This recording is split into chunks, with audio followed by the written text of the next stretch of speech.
기념하여서 오늘 본문을 근거로 어쩌다 교회라는 제목으로 우리 함께 내용을 나누도록 하겠습니다. 여러분, 어떤 조직이나 기관을 제대로 운영하기 위해서는요, 그 조직의 리더가 생각하는 바, 그렇죠? 그리고 계획하는 바가 정확히 일치해야 됩니다.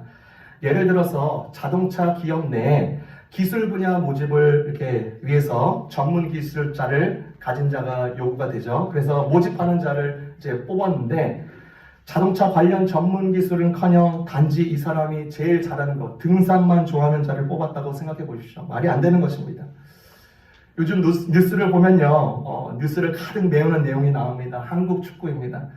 대한민국 축구 감독 자리에 엉뚱하고 자격도 없는 자가 자리를 차지하고 있어서 국민들이 울분에 차 있습니다. 여러분, 교회는 어떤 곳이어야 될까요? 교회를 운영하고 교회에 필요한 자들이 와야 하고요. 적합한 지도자들이 있어야 됩니다. 그런데 교회는 이것과 또 다를 때가 많습니다.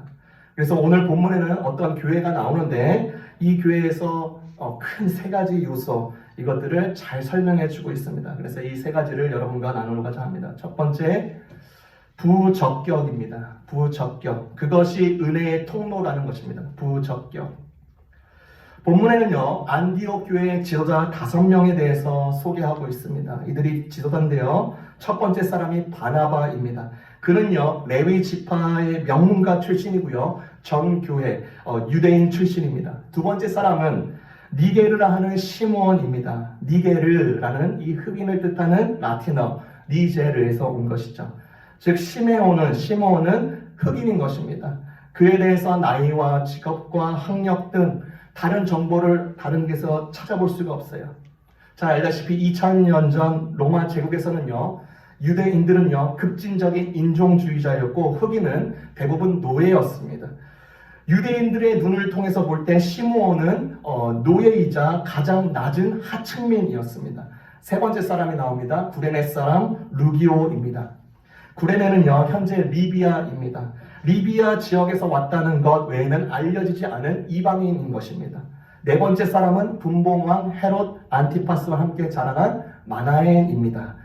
개역개정에 보니까 젖동생이라고 표현이 됩니다. 이 말은요, 어릴 때부터 같은 어머니의 가슴을 나눈 형제나 오랜 친구를 말하는 것입니다. 이를 볼 때 마나엔은요, 불의한 지배층 출신의 인심을 잘 알게 됩니다. 헤롯 안티파스의 젖동생이기 때문입니다. 로마의 지배를 받고 있는 이 유대인들에게는 헤롯의 모든 가문과 가족들과 먼 친척과 가까운 친구들은요, 유대인이 볼 때 모두 경멸과 증오의 대상이었습니다. 그리고 마지막 지도자는 사울이었습니다. 사울은 바울의 옛 이름입니다. 그는 초기 교회에 아주 큰 대적이었고요. 기독교인을 기소하고 공식적으로 교회를 짓밟았던 자였습니다. 이 명단을 보세요. 배경, 출신, 학식 수준, 가치의 방향, 서로 달라도 너무 달라서 교회를 구성하는 지도자로서 전혀 효과적으로 보이지가 않습니다. 다른 말로 이 5사람은 달라도 너무 달라서 이들을 하나로 묶는 것이 불가능해 보입니다. 이 모두는요, 교회를 구성하고 또 지도자로서 부적격합니다. 그런데 이 일을 가능하게 한 이유가 무엇일까? 복음입니다. 예수님께서 몸소 보여주신 복음입니다. 여러분, 복음이 무엇이죠? 여러 측면에서 말할 수 있는데요, 복음의 핵심을 가장 이해하기 좋은 방법은 이렇게 정의하는 것입니다. 복음은 충고가 아니라 소식이다. 충고는요, 뭔가를 권하는 것입니다. 그것을 듣든지 말든지 권할 수 있는 것이요. 여러분이 무언가를 성취하기 위해서, 목표한 바를 이루기 위해서 듣는 내용, 충고를 많이 듣습니다. 그런데 소식은 뭔가를 알려주는 것입니다. 여러분을 위해서, 우리를 위해서 이미 일어난 일을 알려주는 내용이 소식인 것입니다. 역사적으로 일어났기 때문에 우리는 거기에 반응해야 하는 것입니다. 여러분, 초기 기독교에서는요, 예수님의 삶과 모든 일련의 행동들을 조언으로 받아들이지 않았습니다. 놀라운 소식이 되었습니다. 그것이 복음이었습니다. 그 중에 한 가지 예수님의 특이점이 한 가지 보이는데, 예수님이 많은 일들을 행하셨는데 그 중 하나 독특한 것이 그분이 만든 소그룹이었습니다. 그 소그룹에는 말도 안 되는 부적격한 자들로 가득했습니다. 정치적인 성향이 강한 자, 정치에 문외한 자, 세금을 악독하게 걷는 자, 유대인을 사랑하는 민족주의자, 질럿, 전혀 관련 없는 자들이 예수 안에서 뭉쳤습니다. 여러분, 오늘 소개하고 있는 이 안디옥 교회도요, 이 구성원들도 이 예수의 복음 앞에 자기들이 추구했던 돈과 권력을 뒤로 할 정도로 놀라운 소식이 되었기 때문에 뭉칠 수 있게 된 것입니다. 오늘 설교 제목 어쩌다 교회입니다. 제가 어느 한 책에서 힌트를 얻은 것입니다. 나디아 볼즈웨버라는 사람인데요. 이분이 쓴 책 Accidental Saints라는 건데 어쩌다 성도라는 뜻입니다. 어쩌다 성도가 됐다는 것이에요. 그런데 제가 이 제목을 바꿔서 오늘 어쩌다 교회로 정하게 됐습니다. 어느 한 이 여성의 목회자가 쓴 책인데요. 과거에 마약과 술에 빠져서 문란하게 삽니다. 거짓말이 특기였고요. 도둑질을 하는 자였습니다. 그녀가 하나님의 용서와 은혜를 아주 강력하게 체험하고 목사로 헌신하게 되었습니다. 이 여성이 이제 덴버에서 교회를 개척하는 것입니다. 이런 누가 어떤 사람이 이런 자가 개척하는 곳에 목회를 하는 곳에 오겠는가 의문을 품었는데 별의별 사람들이 다 모이기 시작합니다. 교회에서 받아주지 않는 자들, 손가락질 받는 자들, 문신투성이의 독설로 분노로 가득 찬 사람들, 트럭 운전사처럼 욕을 달고 사는 사람들, 심각한 중독에 빠진 사람들이 계속 몰려오는 것입니다. 그래서 그 책을 평가하는 매체 중 한 BBC에서 이 목회자를 이렇게 평했습니다. 교회는 자신이 있을 곳이 아니라고 생각하는 아웃사이더들의 목회자이다. 우리가 생각하는 아웃사이더들 있죠. 그리고 심지어 우리가 아웃사이더일 수도 있습니다. 그런 사람들을 품고 그런 사람들을 위해서 목회하는 목회자이다. BBC에서 그렇게 평가를 한 것입니다. 저는 이 책을 보면서 감격했습니다. 하나님께서 은혜를 베푸시는 동기가 적격한 조건, 합리적인 상태와 아무런 상관이 없다는 것입니다. 이 책에서 이분이 이렇게 중요하게 언급한 부분이 이런 내용입니다. 내가 개판인데도 하나님이 나를 통해서 아름다운 일을 하신 것 같다는 깨달음이 올 때, 복음의 자비에 너무나 세게 부딪혀서 원수를 미워할 수 없을 때, 쓰레기 같은 내 모습에 발목이 붙들려 다른 사람의 죄를 비판할 수 없을 때, 우리의 약점은 용서의 하나님이 뭔가 새롭고 아름다운 것을 빚으시는 옥토가 됩니다.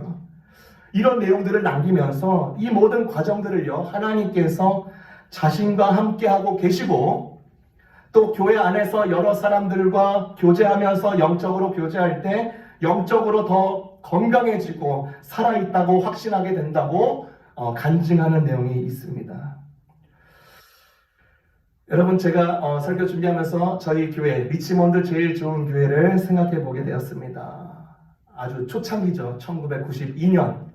제가 잘 모릅니다. 그런데 들은 내용에 기반해서 서로 몇 사람이 웬일인가 어쩌다 가정에 모여서 예배하다가 그 자리가 교회가 되고 또 이것저것 옮기면서 예배와 교제를 하고 여기까지 온 과정을 보면서 신기한 것입니다. 저도 제가 목격하진 않았지만 그 자체만으로도 신기한 것입니다. 어떻게 이런 사람들과 만나게 되고 이런 사람들과 교회를 이루었는지 감히 어찌 상상이나 할 수 있겠습니까? 서로 보기에요, 약해 보이고요, 교회를 이루는 데 부족함이 뻔히 보이더라도 이런 모든 생각을 내려놓고 주님의 교회를 이룬 것입니다. 그래서 교회를 위한 우리 개개인의 약함과 서로 안 맞는 부분이요, 절대로 핑계가 될 수 없는 것입니다. 하나님은요, 우리의 강함으로 일하시는 분이 아니시기 때문입니다.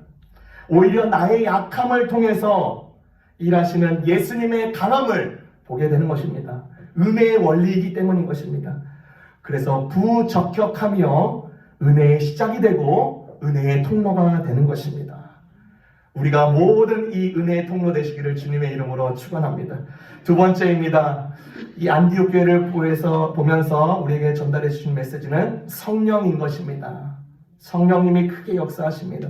은혜 누림의 동력이 되는 것이죠. 2절의 하반절에 보니까 성령께서 그들에게 말씀하셨다. 그렇죠? 여러분, 교회의 비전과 방향과 오더는 누가 내립니까? 성령님이십니다. 은혜를 은혜되게 하고 은혜를 온전히 누리도록 끊임없이 일하시는 분은 성령님이십니다.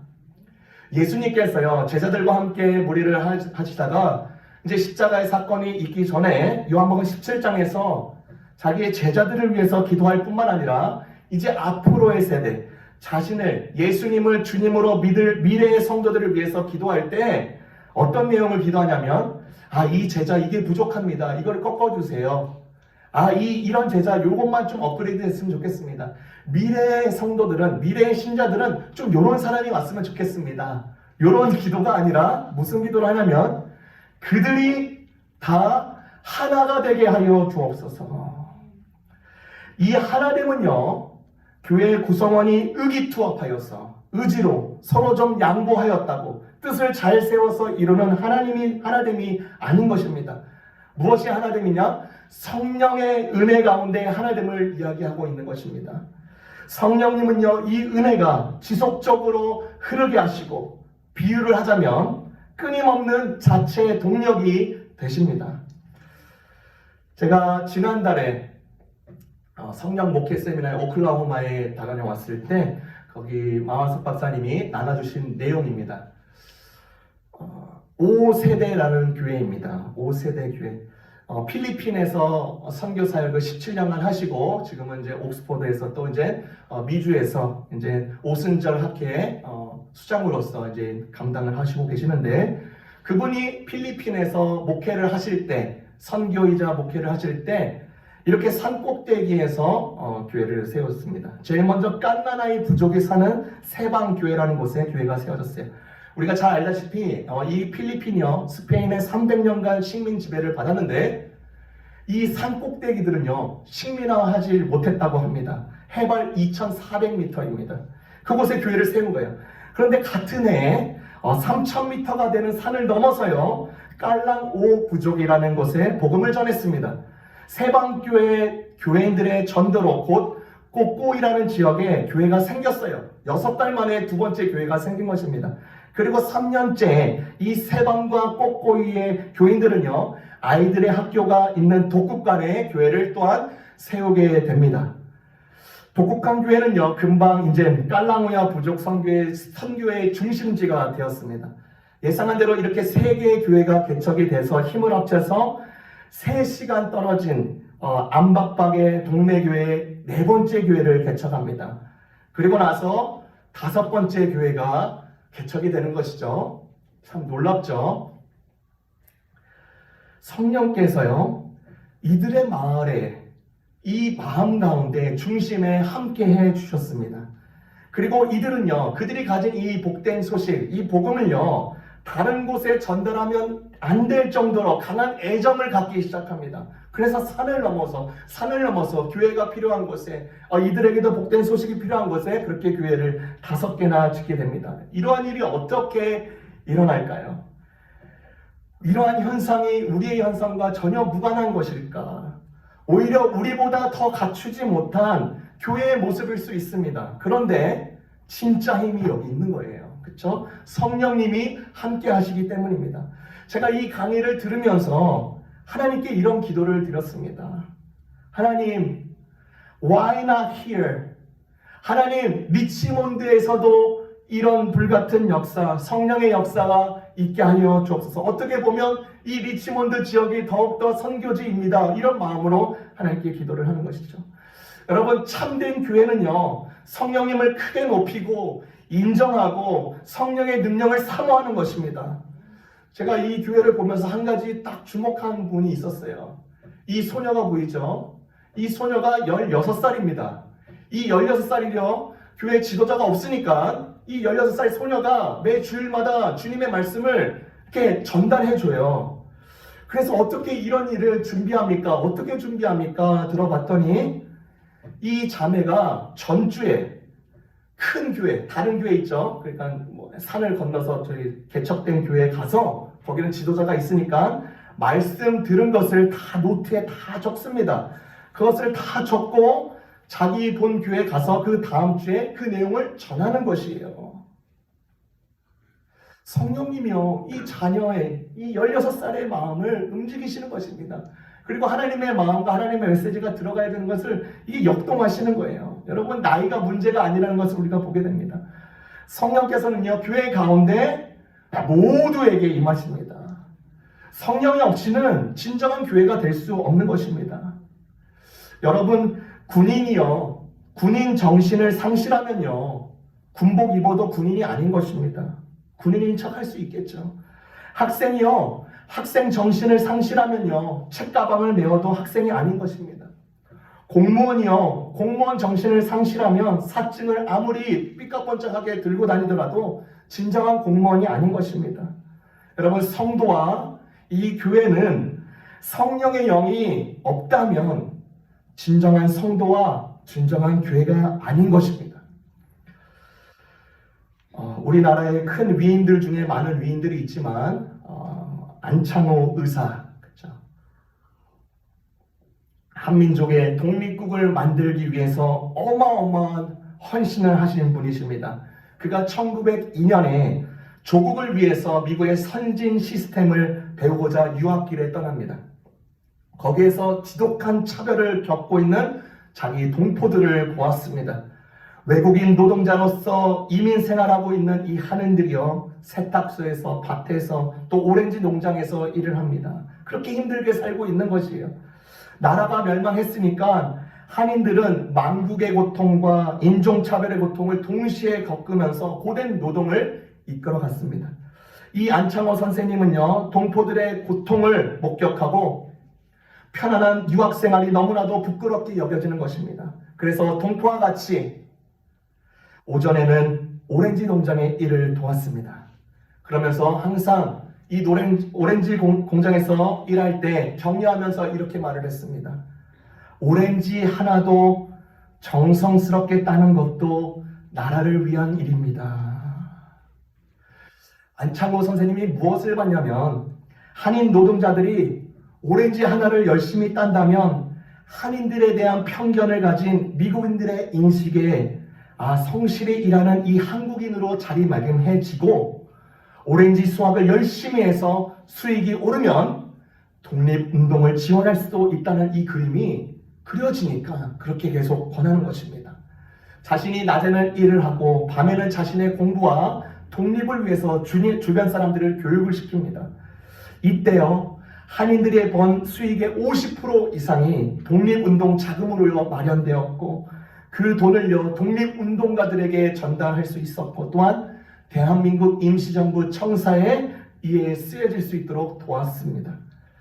그는, 이 안창호 선생님은 무엇을 하건, 그리고 무엇을 생각하건 오직 한 가지, 독립만 생각했습니다. 그래서 많은 사람들에게 늘 이렇게 도전했어요. 그대는 단 5분이라도 나라를 생각해 보았는가? 그대는 단 5분이라도 당신의 나라를 생각해 보았는가? 질문을 바꿔서 우리에게 질문할 수 있습니다. 그대는 단 5분이라도 교회를 생각해 보았는가? 그대는 단 5분이라도 성령을 생각해 보았는가? 여러분, 사도행전 1장 8절에 아주 주님께서 중요한 메시지를 남겼습니다. 너희에게 성령이 임하시면 너희가 권능을 받고 예루살렘과 유대와 사마리아와 땅끝까지 이르러 내 증인이 되리라 하셨습니다. 증인들의 삶이 묻어난 곳이 교회인 것입니다. 모두에게 성령님은 열려있다라고 환영해 주시는 것입니다. 다르게 표현하면 성령의 민주화가 이루어졌고 지금도 그렇게 이루고 계시는 것입니다. 남종과 여종에게 성령을 부어주신다고 약속하셨고, 자녀들과 아비들과 노인들에게 성령을 부어주신다고 약속해 주셨습니다. 그래서 우리가 이 안디옥 교회의 모습을 보면서 우리 교회 또한 성령의 권능을 힘입는 교회가 되시기를 진심으로 축원합니다. 개개인적으로요, 이런 기도도 나왔으면 좋겠습니다. 성령님, 저는 부족합니다. 이해도 없고요. 어떻게 가늠할 수 있겠습니까? 뭐가 뭔지 모릅니다. 그러나 성령님, 저를 가르쳐 주시고 저에게도 임해 주시고 증인의 삶으로 살 수 있도록 저를 도우소서. 이런 기도가 우리 가운데 계속 울려 퍼졌으면 좋겠습니다.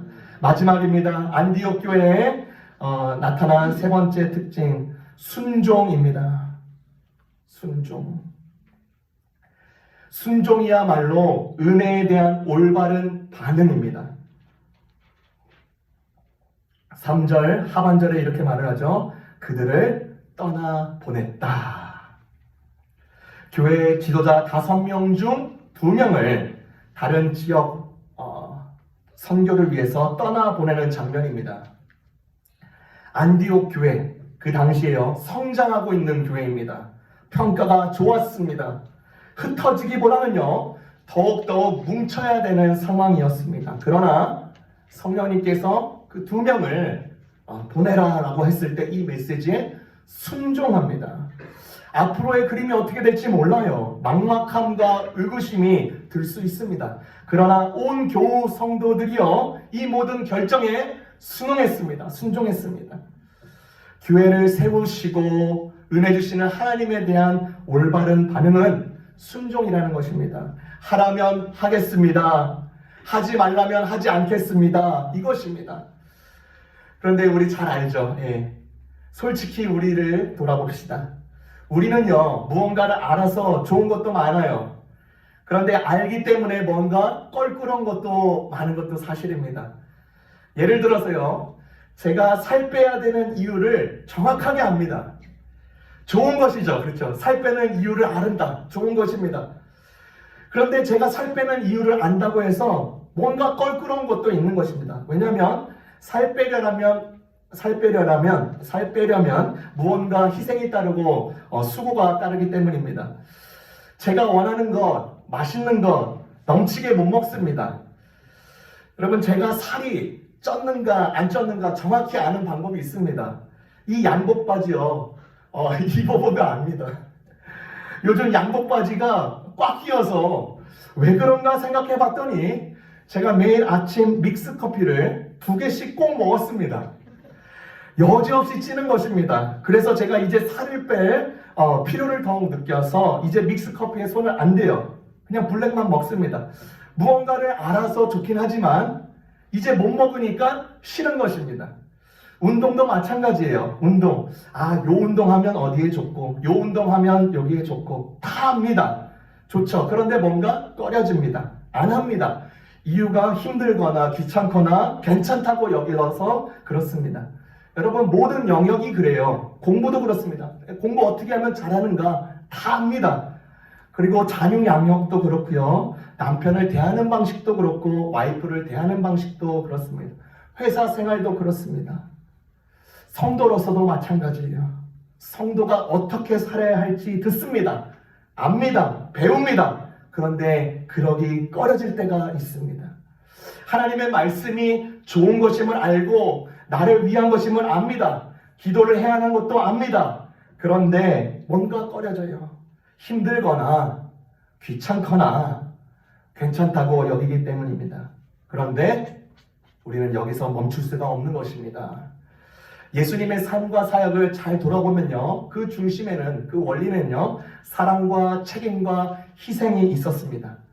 이 안디옥 교회도요, 사랑과 책임과 희생이 있었습니다. 자신의 유익을 위한 것이 아니라 예수님께서 명하신 것을 순종하는 것. 순종이요, 만약에 내 자신이 기준이 되고 내 자신의 의가 목적이 되면 금세 말라버립니다. 그런데 참된 순종은, 말라버리지 않는 이 참된 순종은 은혜에 대한 반응이을 때 이것이 계속 생기 있게 나가게 되는 것입니다. 하늘의 은총을 기억하면서 계속 시작하는 것입니다. 기독교 작가 맥스 루케이더가 쓴 그 책에서요, 이런 내용이 전달돼요. 예수님께서 우리가 잘 알다시피 많은 말씀을 하셨는데 그 중 한 가지는 종의 마음입니다. 종의 마음, 희생인 것이죠. 그래서 이런 말씀을 산상수훈에서 했습니다. 너를 미워하는 사람을 선대해라. 그리고 너를 괴롭게 한 사람을 용서하라. 높은 자리에 앉지 말고 낮은 자리에 앉아라. 대접받기보다는 대접하라. 악을 선으로 갚아라. 그러면서 이어서 이런 말을 합니다. 누군가 너를 오리를 가자고 하는 사람에게 1마일입니다. 그렇게 가자고 요청하는 자에게 10리를 가주라. 2마일 가라고 하는 것입니다. 당시 이 신약 시대 때는요, 로마 군인들은 어느 유대인들이건 유대인들을 시켜가지고 5리까지 1마일까지 짐을 대신 들고 가게 할 수 있었습니다. 밭에서 일하는 농부가 보일 때, 물건을 파는 상인들이 보일 때 로마 군인이 부르면 꼼짝없이 일선을 멈추고 달려가 짐을 들어서 그렇게 가야 되는 것입니다. 그런데 예수님은 그들이 해달라는 것보다 더 해주라라고 말씀합니다. 오리 1마일을 갔어도 계속 가라. 2마일까지 가주라고 말하면서 로마 군인들을 어리둥절하게 만들라고 하시는 것입니다.